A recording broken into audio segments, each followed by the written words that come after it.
अस्सलामुअलैकुम। आज का टॉपिक है हमारा ये बस बार चेम्बर है वापडा वाला ना, जो अक्सर आप देखते रहते हो पाकिस्तान में। जितनी भी आपके स्ट्रीट्स है उनमें लगी है ना ये। इनमें बेसिक जो हमारे पास मेन रीज़न होता है ना, ये एक किस्म का कम्बा है, ठीक है। उसमें हमारे पास 4 फेज़ आते हैं, 3 फेज़ है, रेड, येलो, ब्लू और ये न्यूट्रल, ठीक है।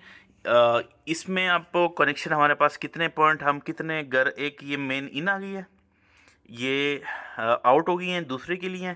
यहाँ पे मेन इन आई है, यहाँ पे 1 2 3 4 5 6 घर के लिए ये एक खंबा है, ठीक है, एक डब बॉक्स है।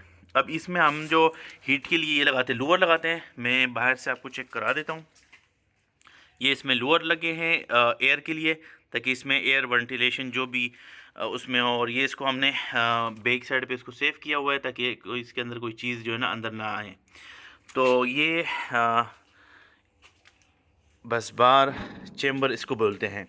तो ये इसको हम जो है ना इसको हम जो वापडा वाला कलर है ग्रीन, वो नहीं कर सकते हैं, क्योंकि ये वापडा वाले ही अप्रूवल कंपनी कर सकती है। हमारी जो सनटेक इंजीनियरिंग सर्विसेज है ना, ये भी अप्लाई कर रही है वापडा में अप्रूवल के लिए। तो ये हमारे बेसिक हमारे पास पॉइंट आता है अर्थ का, यहाँ पे जो है ना अर्थ लग जाती है हमारी। तो इसमें ये 4 वेंटिलेशन एयरवे हैं, ये 1 2 और नीचे भी 1 2। ये इसका बेक है, और ये कनोपी भी इसका स्पेशल डिज़ाइन है, ताकि अगर ऊपर से बारिश हमारे पास आ रही हो ऊपर से, तो यहाँ से ये बैक साइड पे आए, क्योंकि फ्रंट पे ये पानी नहीं आता। और ये वेदर के लिए, ये वेदर प्रूफ के लिए है। यहाँ पे ये जो ना, अगर पानी आ भी जाए, खुदा ना खास्ता इस तरह पानी आ भी जाए, तो ये अंदर नहीं जाएगा, ठीक है। ये इसमें बीच में से इस तरह निकल जाएगा। ये देखिए मेरा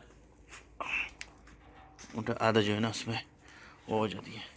और ये लॉक भी आप इसको लगा सकते हैं, प्रॉपर इसको आप लॉक लगा सकते हैं।